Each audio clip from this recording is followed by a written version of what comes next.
Breaking news చూస్తున్నాం. ఢిల్లీలో CM Revanth Reddy బిజీగా ఉన్నారు. నేడు మూడో రోజు ఢిల్లీలో సీఎం రేవంత్ పర్యటనలో పలువురు కేంద్ర మంత్రులను కలిసే ఛాన్స్ ఉన్నట్లు తెలుస్తోంది. నిన్న జేపీ నడ్డా, పీయూష్ గోయల్తో సమావేశమయ్యారు. తెలంగాణలో యూరియా ఎరువుల కొరత లేకుండా చూడాలని రేవంత్ కోరారు. జహీరాబాద్ ఇండస్ట్రియల్ స్మార్ట్ సిటీ అభివృద్ధికి సహకరించాలని విన్నపాలు చేశారు. 596 కోట్ల రూపాయల నిధులు వెంటనే విడుదల చేయాలని కోరారు. వరంగల్ ఎయిర్పోర్ట్ నిర్మాణానికి ఆర్థిక సాయం చేయాలని, Hyderabad Bengaluru air defence corridor మంజూరు చేయాలని విజ్ఞప్తి చేశారు సీఎం రేవంత్ రెడ్డి.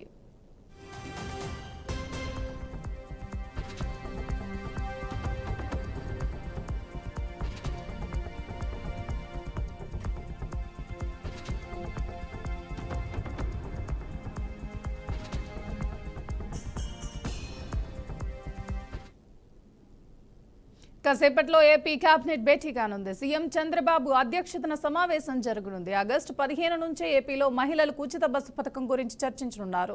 సిఆర్టీఏ ఆమోదించిన రాజధాని నిర్మాణాలను గ్రీన్ సిగ్నల్ ఇవ్వనున్నారు. అమరావతిలో కొత్తగా చేపట్టే నిర్మాణాలు, భూ కేటాయింపులపై సమావేశంలో చర్చించనున్నారు.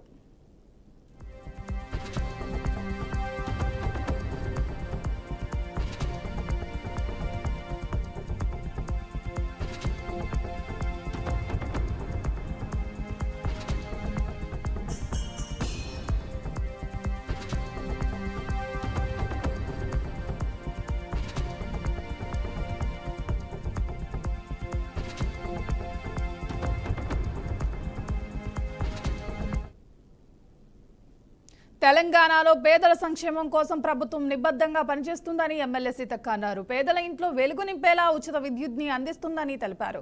ఉచిత విద్యుత్ అందించడం ద్వారా వారిపై ఆర్థిక భారం తగ్గి వారి జీవన ప్రమాణాన్ని మెరుగుపరుస్తుందని సీతక్క వివరించారు. మహిళల హక్కులు, భద్రత కోసం కూడా ప్రభుత్వంలో కలిసి కృషి చేస్తున్నానన్నారు. వారి ఎదుగుదలకు నేనెప్పటికీ అండగా ఉంటానని మంత్రి సీతక్క స్పష్టం చేశారు. ఆలోచన చేసి మా ఆడకూతుర్లకు పెద్ద భవనం కావాలంటే మహిళా శక్తి, ఇందిర మహిళా శక్తి భవనం కూడా ఇవ్వడం జరిగింది. మహిళలు ఎవరైనా మహిళా సంఘాలలో ఉండి చనిపోతే గతంలో వడ్డీ ఇవ్వలేదు, చనిపోతే బీమా ఇవ్వలేదు. ఇప్పుడు మనము దురదృష్టవశాత్తు చనిపోతే 10 లక్షల రూపాయల వరకు ఇస్తా ఉన్నాం. మీరెవరన్నా లోన్ తీసుకొని మరి దురదృష్టం కొద్ది చనిపోతే ఆ కుటుంబానికి భారం కావద్దని 2 లక్షల వరకు లోన్ బీమా కూడా పెట్టడం జరిగింది. మహబూబాద్ కేంద్రంలో మహిళా శక్తి భవనం 5 కోట్లతో నిర్మాణం చేస్తా ఉన్నాం. కాబట్టి ఇప్పుడు ఇందిరా మహిళా శక్తిలో 60 సంవత్సరాలు దాటినటువంటి అవ్వలైనా, 15 ఏళ్ళు దాటినటువంటి చెల్లెలైనా తప్పకుండా మహిళా సంఘాలలో చేరండి. మన ముఖ్యమంత్రి గారి యొక్క లక్ష్యం ప్రతి ఆడబిడ్డను కోటీశ్వరాలను చేయాలి, 1 కోటి మందిని మహిళా సంఘాలలో చేర్చాలి, కోటీశ్వరులను చేయాలి. ఒక ఇంట్లో ఆడకూతురు సంతోషంగా ఉంటే ఆ ఊరు బాగుంటుంది, ఆ ఇల్లు బాగుంటుంది. అట్లా అందరూ మహిళలు సంతోషంగా ఉంటే ఆ ఊరు బాగుంటుందని, ఆడవాళ్ళ మీద భారం పడొద్దని ఫ్రీ బస్సు కూడా పెట్టడం జరిగింది. 500 గ్యాస్ తీసుకురావడం జరిగింది. కాబట్టి మా అక్కలకు, మా తమ్ముళ్ళకు అందరికీ కూడా కాంగ్రెస్ ప్రభుత్వాన్ని దీవించండి. మన సీఎం రేవంత్ రెడ్డి గారి పరిపాలనకు తోడుగా ఉండండి. మీ అందరి యొక్క సంక్షేమమే కాంగ్రెస్ ధ్యేయం, ఇందిరమ్మ రాజ్యం యొక్క లక్ష్యం అని తెలియజేస్తూ గారు ఆలోచన చేసి మా ఆడకూతుర్లకు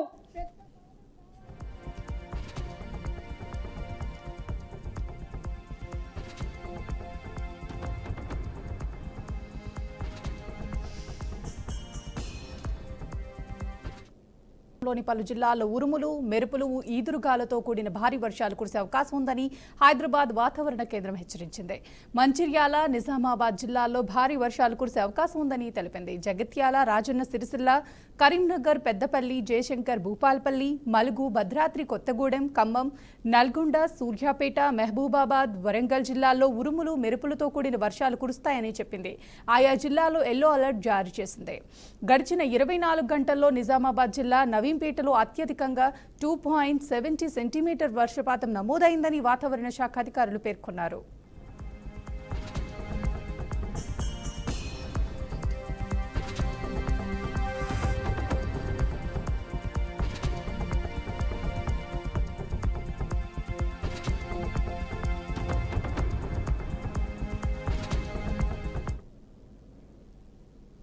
ఎర్ర సముద్రంలో లైబీరియా జెండాతో ప్రయాణిస్తున్న కార్గో నౌకపై ఇరాన్ మద్దతు ఉన్న హూతీ రెబెన్స్ దాడి చేశారు. ఈ ఘటనలో 3 నావికులు మృతి చెందగా మరొకరు తీవ్రంగా గాయపడ్డారని యూరోపియన్ యూనివల్ నేవల్ ఫోర్స్ వెల్లడించింది. అంతర్జాతీయ కీలక వాణిజ్య నౌకా మార్గాన్ని లక్ష్యంగా చేసుకుని ఈ దాడి జరిగినట్లు చెప్పారు.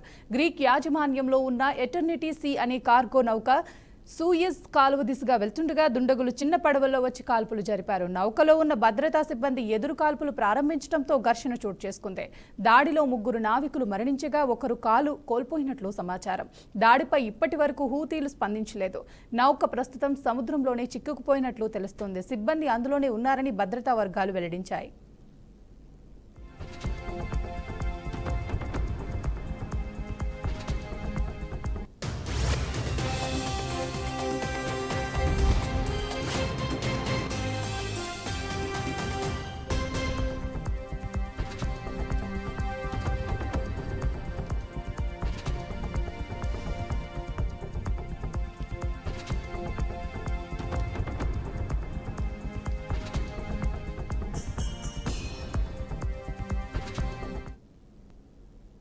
వికారాబాద్ జిల్లా పరిగి తహసీల్దార్ ఆనందరావు ఆకస్మిక బదిలీపై వివిధ ప్రజా సంఘాల నాయకులు హర్షం వ్యక్తం చేశారు.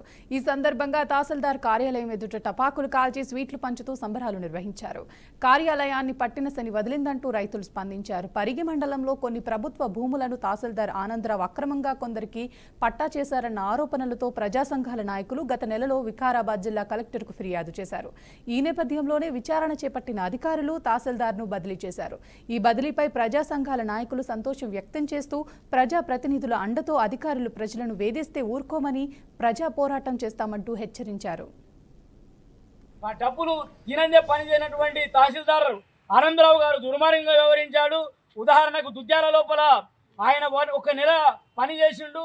అక్కడ దుద్యాల లోపల పనిచేసినటువంటి టైం లోపల గౌరారం అనే విలేజ్ లోపల తన సొంత తండ్రి చనిపోతే సొంత తండ్రికి ఉన్నటువంటి భూమిని అక్రమంగా తన కుమారునికి చేయకుండా అక్రమంగా వేరే వాళ్లకు వాళ్ళ పాలి వాళ్ళకు చేసినటువంటి ఘనత తహసీల్దార్ ఆనందరావు గారు. అంతేకాకుండా ఆయన అనేక అక్రమాలకు పాల్పడ్డాడు.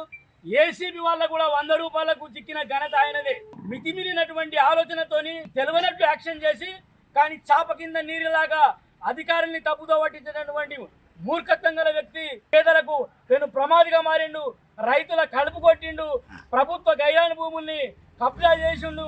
కాబట్టి ఆ తహసీల్దార్ గారిని ఆయనను ఉద్యోగిగా కొనసాగించడానికి అనర్హుడు.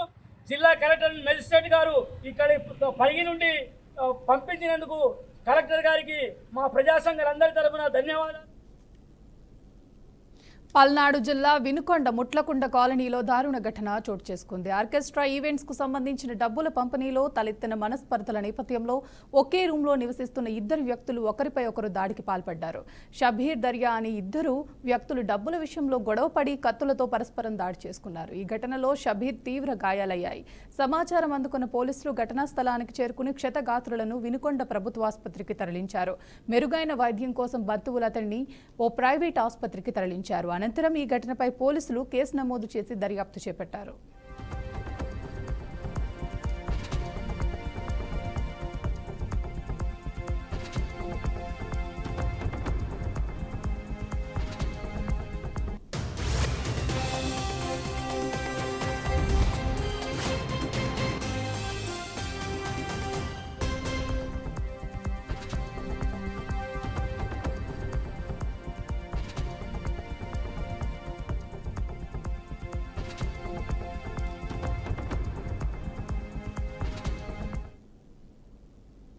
కాకినాడ జిల్లా జగ్గంపేట మల్లెపల్లి రాయుడు గారి మిలిటరీ హోటల్ వివాదానికి ఎట్టకేలకు ముగింపు లభించింది. కాకినాడ జిల్లా గండేపల్లి మండలం మల్లెపల్లిలోని హోటల్లో ఏర్పాటు చేసిన వెంకటేశ్వర స్వామి ఆలయ నమూనాను తొలగించాలంటూ హిందూ సంఘాల నాయకులు పెద్ద ఎత్తున ఆందోళన చేపట్టారు. ఈ నేపథ్యంలోనే ఎటువంటి వ్యాపార సంస్థలలోనైనా దేవుని చిత్రపటాలు పెట్టుకోవాలే తప్ప ఆలయ నమూనా సెట్టింగ్లు వేయరాదని శ్రీనివాసనంద సరస్వతి స్వామీజీ చెప్పారు. రాయుడు గారి మిలిటరీ హోటల్ వ్యవహారం చిలికి గాలివాన అవ్వకుండా ఈ రోజుతో పరిష్కారం అవటం చాలా సంతోషమని టీటీడీ బోర్డు సభ్యులు ఎమ్మెల్యే జ్యోతుల నెహ్రూ తెలిపారు.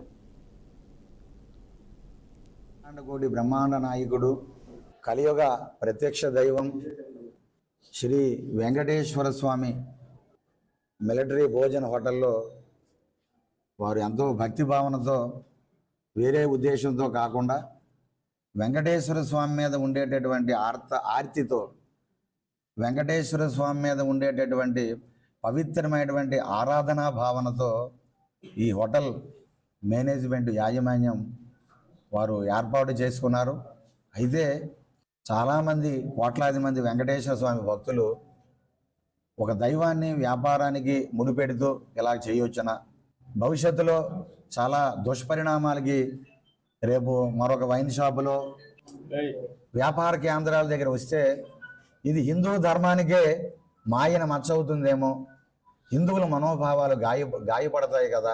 చేసి ఆలయ నమూనాలు సెట్ల రూపంలో, అది ప్లాస్టర్ ఆఫ్ ప్యారిసా మరొకట కాకుండా అలాంటి చేయొద్దని ఈరోజు మా మీడియా ముఖంగా రాష్ట్రంలో ఉండేటువంటి అందరినీ మేము కోరుతున్నాం. ఆ వెంకటేశ్వరుడు దయ వల్ల ఇది చిలికి గాలివాన కాకుండా ఇష్యూ ఇంతటితో పరిసమాప్తం అవడం చాలా సంతోషం.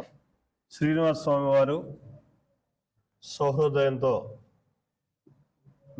మా విన్నపాన్ని అర్థం చేసుకుని ఇటు సమాజం యొక్క మనోభావాల్ని ఇబ్బంది లేకుండా, అటు యాజమాన్యం యొక్క సెంటిమెంట్ దెబ్బతినకుండా చాలా సమయస్ఫూర్తితోటి వారు పరిష్కార మార్గాన్ని చెప్పడం జరిగింది. దాన్ని యాజమాన్యం కూడా ఆ పరిష్కార మార్గాన్ని ఎక్కడి నుంచో బయట నుంచి నిపుణులు రావాలి, కళాకారులు వాళ్ళు వచ్చి చేయాలి కాబట్టి దానికి సుమారు ఒక 20 రోజుల దాకా పట్టొచ్చు. ఈ లోపల ఇప్పుడు ఏదైతే క్లోజ్ చేసి ఉందో ఆ రకంగా క్లోజ్ చేసుకుంటూ దీన్ని నడుపుకుంటూ ఎక్కడ హిందూ ధర్మానికి కానీ ఇబ్బంది లేనటువంటి విధానంలో వాళ్ళు చేస్తారు. ఆ మాట ఇవ్వడం జరిగింది. ఏపీ మాజీ ముఖ్యమంత్రి వైఎస్ జగన్ నేడు చిత్తూరు జిల్లాలో పర్యటించనున్నారు. ఈ నేపథ్యంలోనే జగన్ పర్యాటకులకు పోలీసుల నుంచి షరతులతో కూడిన అనుమతి లభించింది. బంగారుపాళ్యం మామిడి మార్కెట్ను జగన్ సందర్శించనున్నారు. ఈ కార్యక్రమానికి 500 మందికి మాత్రమే ప్రవేశానికి అనుమతి ఇచ్చినట్లు చెప్పారు. అలాగే హెలీప్యాడ్ ప్రాంతానికి 30 మందికే ప్రవేశం కల్పించినట్లు పోలీసులు తెలిపారు. పర్యటన సమయంలో భద్రతా చర్యలను కట్టుదిట్టంగా అమలు చేసినట్లు పోలీసులు చెప్పారు. రోడ్ షోలు, ఇతర కార్యక్రమాలకి అనుమతి లేదని, షరతులను ఉల్లంఘిస్తే రౌడీ షీట్లు తెరుస్తారు ని ఎస్పీ మణికంఠ తెలిపారు. దాన్ని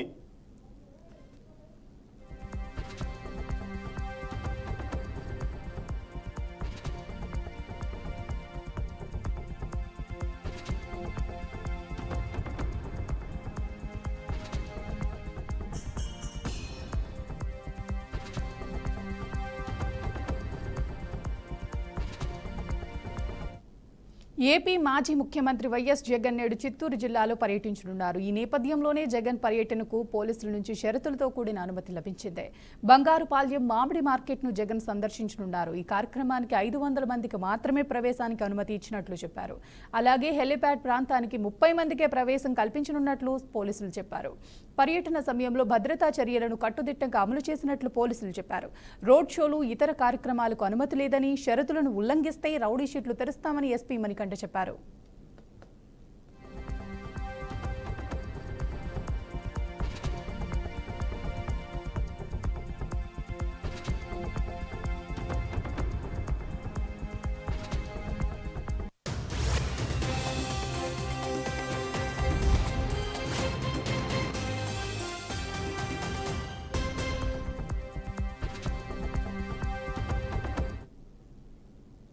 ఇవి బులెటిన్ అప్డేట్స్. చూస్తూనే ఉండండి బీఆర్కే న్యూస్ తెలుగోడి సత్తా.